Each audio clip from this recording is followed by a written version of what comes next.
యొక్క పుట్టుక, యేసు ప్రభు యొక్క మరణం, యేసు ప్రభు యొక్క పునరుత్థానం, ఇవన్నీ కూడా ఆల్ ఆఫ్ సడన్గా జరిగిన కార్యాలు కాదు. యేసు ప్రభు గురించి బైబిల్ గ్రంథములో అనేక మంది ప్రవక్తల ద్వారా ముందుగానే దేవుడు రాయించి పెట్టాడు. యేసు ప్రభు యొక్క ప్రతీది ఈ మట్లాదివారం కూడా దేన్ని ఆధారం చేసుకొని జరిగింది అనంటే ఒక ప్రవచనాన్ని ఆధారం చేసుకొని జరిగిన సంఘటన.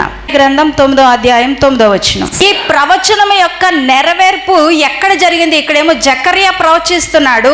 అదే ప్రవచనం ఎక్కడ నెరవేర్చబడుతుంది అనంటే ఈ మత్తయి సువార్తలో నెరవేర్చబడతా ఉంది. రోజు ఇక్కడ జరిగినటువంటి ఈ మట్టల ఆదివారాన్ని పురస్కరించుకొని అది దేనికి సూచనగా ఉందో ఒక 5 సూచనలు త్వరగా చెప్పి నేను ప్రార్థన చేయాలని ఆశపడతా ఉన్నాను. చూడండి, మొదటి సూచన, యేసు ప్రభు గాడిద మీద ఎక్కి రావడం. ఇది దేని చూపిస్తుంది అనంటే సమాధానానికి సూచన. రాజులైన వాళ్ళు దేని మీద బయలుదేరి వస్తారు అనంటే గుర్రాల మీద ఎక్కి వస్తారు. దేనికి అనంటే వాళ్ళు యుద్ధానికి వెళ్ళేటప్పుడు. ఒక రాజు గుర్రం ఎక్కాడు అనంటే దానికి అర్థం ఏంటి అనంటే అతను యుద్ధానికి బయలుదేరుతున్నాడు అని అర్థం.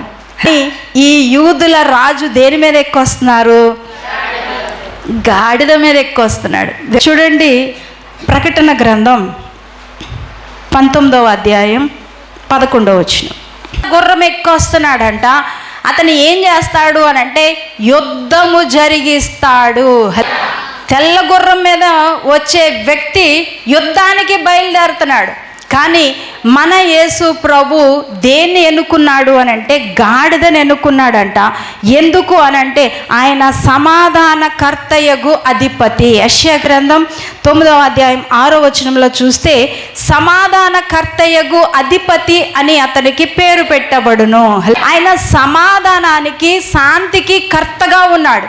అందుకనే యేసు ప్రభు గుర్రం ఎక్కి రావట్లేదు, కానీ యుద్ధానికి కోసం రావట్లేదు, మనకి సమాధానం ఇవ్వడానికి బయలుదేరి వస్తున్నాడు.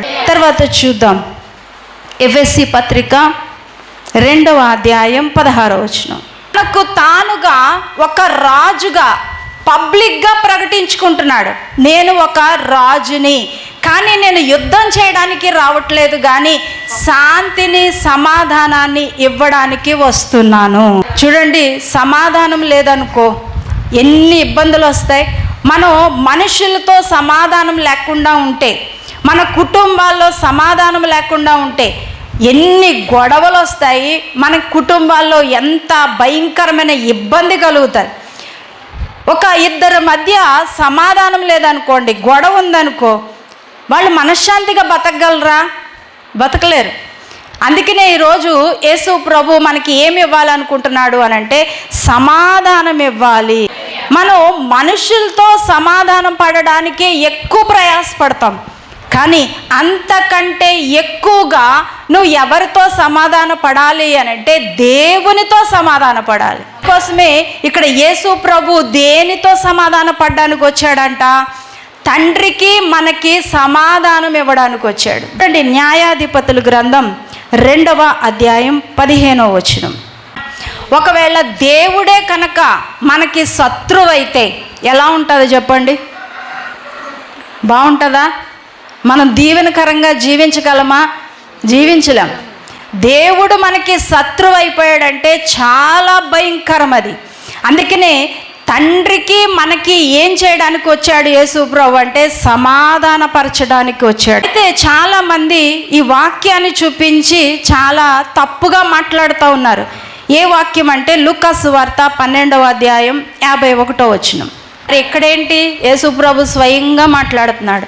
నేను సమాధానం ఇవ్వడానికి వచ్చాను అనుకుంటున్నారా? కాదు. నేనేం చేయాలని వస్తున్నాను? మీ మధ్య భేదము కలుగజేయాలని వస్తున్నాడంట. మరి దీని అర్థం ఏంటి?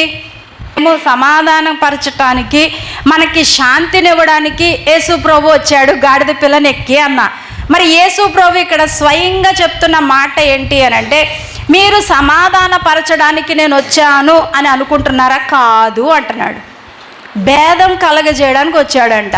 ఎప్పుడైతే మనం యేసు ప్రభుని మన సొంత రక్షకునిగా అంగీకరిస్తామో అప్పుడు సాధారణంగా మనకి ఏం జరుగుతుంది అని అంటే బంధువుల మధ్య, స్నేహితుల మధ్య, ఇరుగు పొరుగు వారి మధ్య ఏం కలుగుతుంది అని అంటే భేదము కలుగుతుంది. అందుకనే అక్కడ ఏమంటున్నాడంటే లోకంలో దాన్ని చెప్పటానికి మాటలు రాయించాడు.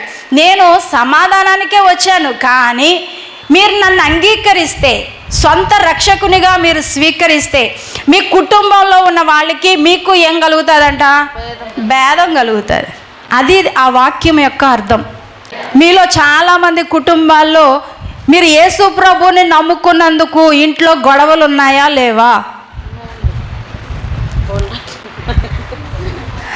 ఉన్నాయి. ప్రార్థనకి వెళ్తున్నావు అని చెప్పి మీ ఇంట్లో వాళ్ళు మిమ్మల్ని ఏం చేస్తారు? భేదం కలుగజేసి, విరోధం కలుగజేసి, మీకు వాళ్ళకి మధ్యలో ఏదో పెద్ద గొడవ అయిపోయినట్లుగా వాళ్ళు వ్యవహరిస్తూ ఉంటారు. యేసుప్రభు అంటున్నాడు, మీరు కనుక నన్ను సొంత రక్షకునిగా మీరు స్వీకరిస్తే కనుక మీ కుటుంబాల్లో ఏమవుతుంది అని అంటే గొడవలు మొదలవుతాయి, అసమాధానం కలుగుతుంది. అందుకోసం ఏమంటున్నాడు అంటే నేను సమాధానం ఇవ్వడానికి రాలేదు. దేనికోసం వచ్చాడట? అది దాని అర్థం అది. కానీ అందరూ ఈ వాక్యాన్ని ఏమని చెప్తారంటే యేసు ప్రభు సమాధానానికి కర్త కాదు, యేసు ప్రభువే స్వయంగా చెప్పాడు కదా, నేను సమాధానపరచడానికి రాలేదు, మీ మధ్య గొడవలు పెట్టడానికి వచ్చాను అని చెప్పాడు. యేసు ప్రభు చెప్పిన మాటల్లో సత్యం ఉంది కదా, మీరెందుకు ఇలా వాక్యాన్ని బోధిస్తున్నారు అని చెప్పేవాళ్ళు ఉన్నారు. కానీ వాక్యాన్ని మనము అర్థం చేసుకుంటే, పరిశుద్ధాత్మని యొక్క సహాయంతో మనం వాక్యాన్ని ధ్యానం చేసినప్పుడు ఆ వాక్యం యొక్క సరైన అర్థం మనకు అర్థమవుతుంది. రెండవ సూచన, ఉత్సవానికి సూచన. 2వ రాజుల గ్రంథం 6వ అధ్యాయం 12-13 వచనాలు. అంతటా వారు అతి వేగిరముగా తమ వస్త్రములను పట్టుకొని మెట్ల మీద అతని క్రింద పరిచి బాకా ఊదించి యెహూ రాజయ్యున్నాడని చాటించిరి. ఇక్కడ వాళ్ళు ఒక రాజుగా ఆ యెహూని స్వీకరించడానికి వాళ్ళు చేస్తున్నటువంటి కార్యం ఏంటి అని అంటే వాళ్ళ దగ్గర ఉన్నటువంటి బట్టలు తీసుకొచ్చి, ఈరోజు మీరు అందరూ ఏం చేశారు? బట్టలు పరిచారు. యేసు ప్రభు దగ్గర కూడా బట్టలు పరిచారంట. వస్త్రాలు పరచడం అది దేనికి సూచనగా కనబడుతుంది అని అంటే రాజు వస్త్రాల మీద నడుచుకొని వెళ్ళడం. యెహూని రాజుగా స్వీకరించారంట. అందుకని ఏం చేస్తున్నారంటే వాళ్ళు ఉత్సాహంగా దానికి సూచనగా బట్టలు పరుస్తున్నారు. బట్టల మీద ఎవరు నడిచి వెళ్ళాలి? రాజు అయిన వాడు నడిచి వెళ్ళాలి. అది దానికి సూచన. ఈరోజు మన రాజు, మన గొప్ప రాజు, యూదుల రాజు, శక్తిమంతుడైన రాజు యెరూషలేము వీధుల్లో వెళ్తూ ఉంటే వాళ్ళు కూడా ఏం చేశారు అని అంటే బట్టలు పరిచారంట. అంటే దాని అర్థం ఏంటి అని అంటే ప్రజలందరూ కూడా ఆయన్ని ఒక రాజుగా స్వీకరిస్తున్నారు.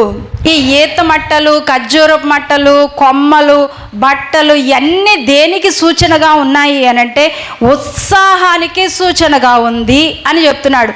మీ దేవుడైన యెహోవాకి 7 దినాలు ఏం చేయాలంట? ఉత్సహించండి, దేవుని స్తుతించండి. ఉత్సాహానికి సూచనగా మనం ఈరోజు బట్టలు పరుస్తూ ఉన్నాం. రోమపత్రిక 10:9. రక్షణ ఎవరికి వస్తుంది అని అంటే ఎవరైతే యేసును ప్రభువుగా, రాజుగా స్వీకరిస్తారో వారికి రక్షణ. లోకంలో ఎన్నో ఆనందాలు ఉండొచ్చు, కానీ ఆత్మీయంగా వచ్చే ఆనందం ఎప్పుడు వస్తుంది అని అంటే నువ్వు యేసు ప్రభుని రాజుగా స్వీకరించినప్పుడు ఆ రక్షణ ఆనందం కలుగుతుంది. దానికి గుర్తుగా ఇక్కడ మనం ఉత్సహించడాన్ని చూపిస్తూ ఉంది. రక్షణకి గుర్తుగా కనబడుతుంది, ఉత్సవానికి సూచనగా కనిపిస్తుంది. చాలా ఆనందాలు ఉన్నాయి. కొత్త బట్టలు వేసుకుంటే ఒక ఆనందం, బిర్యానీ మంచి ఆహారాన్ని తింటే ఒక ఆనందం, సంతోషంగా అందరితో కలిసి ఉంటే ఒక ఆనందం, ఫ్రెండ్స్ అందరూ కలిసి ఉంటే ఒక ఆనందం, కుటుంబంలో ఒక ఆనందం, చాలా రకాలైన ఆనందాలు ఉన్నాయి. కానీ ఆత్మ సంబంధంగా మనకి కలిగే ఆనందం ఉంది అని అంటే అది ఏంటి అని అంటే క్రీస్తు యొక్క రక్షణ. ఆనందం కోసమే ఇది ఒక సూచనగా దేవుడు జరిగిస్తూ ఉన్నాడు. మూడవ సూచన, ప్రజల్లో రక్షణ దాహపు సూచన. ఎందుకు యేసు ప్రభువుని ఆర్భాటంతో ఆహ్వానించాలి అని అంటే చూడండి, మత్తయి సువార్త 21వ అధ్యాయం 9వ వచనం. జన సమూహములలో ఆయనకు ముందు వెళ్ళుచుండిన వారును వెనక వచ్చుచుండిన వారును దావీదు కుమారునికి జయము, దావీదు కుమారునికి జయము, ప్రభు పేరట వచ్చువాడు, ప్రభు పేరట వచ్చువాడు స్తుతింపబడును గాక, స్తుతింపబడును గాక, సర్వోన్నతమైన స్థలములలో, సర్వోన్నతమైన స్థలములలో జయము అని కేకలు వేయుచుండిరి. వీరు విజయాన్ని కోరుకుంటున్నారు. యెరూషలేము యొక్క పట్టణంలో ఉన్నటువంటి ప్రజలు అందరూ దేన్ని కోరుకుంటున్నారంటే విజయాన్ని కోరుకుంటున్నారు. అంటే ప్రజల్లో ఒక దాహాన్ని దాహం కనిపిస్తూ ఉంది. ఏ దాహము అని అంటే రక్షణ దాహము. కానీ వీరు కోరుకుంటున్న రక్షణ ఎక్కడి నుంచి అని అంటే రోమేల దగ్గర నుంచి రక్షణ కోసం కోరుకుంటున్నారు. ఒక శరీర సంబంధమైన రాజుగా యేసు ప్రభుని స్వీకరిస్తూ ఉన్నారు. వాళ్ళు స్వీకరించింది ఎలాగా యేసు ప్రభుని రాజు అంటున్నారు అని అంటే రోమా ప్రభుత్వము నుండి, ఆ రోమీల నుండి మమ్మలను రక్షించడానికి శరీర సంబంధంగా ఒక రాజు వచ్చాడు అని వాళ్ళు రక్షణ దాహాన్ని తెలియజేస్తూ ఉన్నారు. ఒక శరీర సంబంధమైన రాజు కాదు యేసు ప్రభు. ఆయన భూ సంబంధంగా ఒక రాజుగా స్వీకరించబడడం కాదు, కానీ ఆయన పరలోక సంబంధమైన రాజు. మనకి ఏ రక్షణ కలగజేయడానికి వస్తున్నాడు ఆయన అంటే పాపము నుంచి రక్షించడానికి వచ్చే రాజు. శరీర సంబంధమైన రాజు కాదు, కానీ పరలోక సంబంధమైన రాజు, ఆత్మ సంబంధమైన రాజు. ఆయన వస్తే రాజుగా మనము స్వీకరిస్తే మనకి కలిగేది ఏంటి అని అంటే రక్షణ. కానీ యేసు ప్రభు లోపల ఆత్మ సంబంధంగా ఏ దాహాన్ని ప్రజల్లో చూస్తున్నాడు అని అంటే రక్షణ దాహము. ఇది దేనికి సూచనగా ఉంది అని అంటే ప్రజల్లో కలిగే రక్షణ దాహానికి సూచనగా ఉంది. నాలుగవది, ప్రేమించే వారి కొరకు భారపు సూచన. లూకా సువార్త 19వ అధ్యాయం 41వ వచనం. ఇక్కడ యేసు ప్రభు యెరూషలేమును చూసి ఏడుస్తూ ఉన్నాడంట. ఎందుకు యెరూషలేమును చూసి ఏడుస్తున్నాడు అని అంటే ఒక చిన్న ప్రాంతాన్ని గురించి కాదు ఆయన యొక్క బాధ. ఆయన ఏడవడానికి, ఆయన హృదయం భారముతో నింపబడ్డానికి కారణం ఏంటి అని అంటే యెరూషలేమును చూసి ఏడవట్లేదు, లేకపోతే ఒక చిన్న ప్రాంతాన్ని చూసి ఏడవడం కాదు. యెరూషలేము అంటే దేన్ని సూచిస్తుంది అని అంటే మీరు కూడా యేసు ప్రభువుని కనుక అంగీకరించకపోతే ఎంత నష్టం కలుగుతాదో యేసు ప్రభుకి తెలుసు. ఎవరైతే యేసు ప్రభుని గుర్తించట్లేదో, ఆయన్ని అంగీకరించట్లేదో వాళ్ళని చూసి యేసు ప్రభు ఏం చేస్తున్నాడు? ఏడుస్తున్నాడు. రోజు మన కుటుంబాల్లో యేసు ప్రభుని ఎరగకుండా, యేసు ప్రభు గురించి తెలుసుకోకుండా, యేసు ప్రభుని అంగీకరించకుండా ఎవరైతే ఉన్నారో వారి గురించినటువంటి భారపు సూచన. యేసు ప్రభు మనకి దగ్గరగా వస్తూ ఉంటే మనలో ఉన్నటువంటి పాపపు భీతి వలన మనం ఏం చేస్తున్నాం? యేసు ప్రభుని దూరంగా నెట్టేస్తున్నాం. ఆయన దగ్గరకు వచ్చే కొద్దీ మనం ఏం చేస్తున్నాం? ఆయన్ని దూరంగా నెట్టేస్తూ ఉంటే యేసు ప్రభు యొక్క హృదయంలో చాలా బాధ, వేదన కలుగుతుంది. ఎందుకు అని అంటే ఆయన్ని నువ్వు దూరంగా పెట్టేస్తున్నందుకు, ఆయన గురించి నువ్వు తెలుసుకోకపోవడం, ఆయన అంగీకరించకపోవడం, ఆయన సరైన రీతిలో నువ్వు దేవుడి గురించినటువంటి సత్యాన్ని తెలియకుండా నువ్వు జీవిస్తూ ఉండడాన్ని చూసి యేసు ప్రభు ఏం చేస్తున్నాడు అని అంటే ఏడుస్తున్నాడంట. ఈ సంఘటన, ఈ సందర్భం దేనికి సూచనగా ఉంది అని అంటే భారపు సూచన. యేసు ప్రభు దొరికే కాలంలో ఏం చేయాలంట? మనం ఆయన వెదకాలి. దొరకని కాలం అంటూ ఉంది. దొరికే కాలంలో వెదకాలి అని అంటే ఇంకో కాలం ఉందని అర్థమే కదా, అంతేనా? మొదటి భార్య మంచిది అని అంటే ఆడికి రెండో భార్య ఉందని అర్థం. ఇప్పుడు యేసు ప్రభు చెప్పే మాట ఎలా ఉంది అని అంటే, యెహోవా దొరుకు కాలమున మీరు వెదకుడి అంటే దొరకని కాలం అనేది ఒకటి ఉంది. ఆ కాలం వచ్చిన తర్వాత నువ్వు యేసు ప్రభు గురించి ఎంత వెతికినా నీకు దొరకడు ఆయన.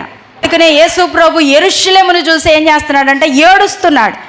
ఎవరిని అని అంటే, ఈరోజు ఎవరైతే యేసు ప్రభు గురించి తెలియకుండా ఉంటున్నారో, యేసు ప్రభుని దూరంగా నెట్టేస్తున్నారో వారిని బట్టి యేసు ప్రభు చాలా వేదన చెందుతూ ఉన్నాడు. 5వది, మహోన్నతమైన రాజ్య పాలనకు సంబంధించిన సూచన.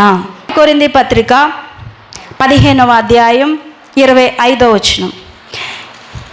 యెరూషలేముకు ఆహ్వానించే వాళ్ళు ఈయన్ని రాజు అని కేకలు వేస్తా ఊరేగిస్తూ ఉంటే, ఎవరైతే యేసు ప్రభుని రాజుగా కేకలు వేశారో అదే ప్రజలు తర్వాత ఏమని కేకలేస్తున్నారు? సిలువ వేయుడి అని కేకలు వేస్తూ ఉన్నారంట. ఎందుకు అనంటే, యేసు ప్రభు ఒక రోమీల చేతిలో చనిపోతున్న వ్యక్తి కాదు, ఆయన ఆత్మ సంబంధమైన వ్యక్తి.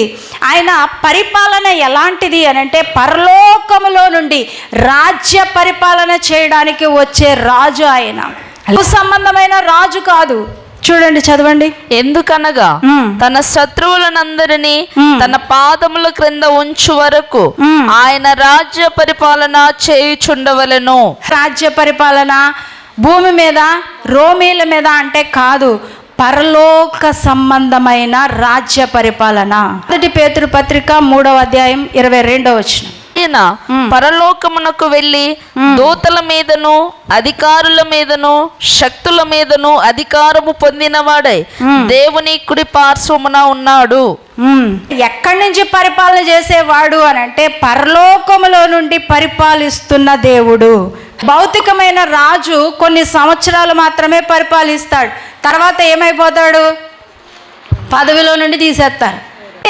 భూ సంబంధమైన రాజు కొంతకాలం మట్టికే వాడు మంచిగా పరిపాలించాడు అనుకోండి, మరలా ఎక్కిస్తారు. కొంతకాలం తర్వాత విరక్తి వచ్చి ఏం చేస్తారు? కిందకి లాగేస్తారు. కానీ యేసు ప్రభు యొక్క పరిపాలన ఏ పరిపాలన అంటే పరలోక రాజ్య పరిపాలన. ఇది కూడా ఏ నెరవేర్పు అంటే ప్రవచన నెరవేర్పు. చూడండి, దానియేలు గ్రంథం 7వ అధ్యాయం 13-14 వచనాలు. ఈ మహోన్నతమైనటువంటి పాలన ప్రారంభమవుతుంది ఎప్పుడు అనంటే, మరణము పొంది తిరిగి లేచిన తర్వాత ఈయన పాలన స్టార్ట్ అవుతుంది. త్వరగా చదవండి. రాత్రి కలిగిన దర్శనములను నేను ఇంకా చూచుచుండగా ఆకాశ మేఘారూఢుడై మనుష్య కుమారుని పోలిన ఒకడు వచ్చి ఆ మహావృద్ధుడగు వాని సన్నిధిని ప్రవేశించి ఆయన సముఖమునకు తేబడెను. సకల జనులను రాష్ట్రములను ఆయా భాషలు మాట్లాడువారును ఆయనను సేవించున్నట్లు ప్రభుత్వమును మహిమయు ఆధిపత్యమును ఆయన కీయబడెను.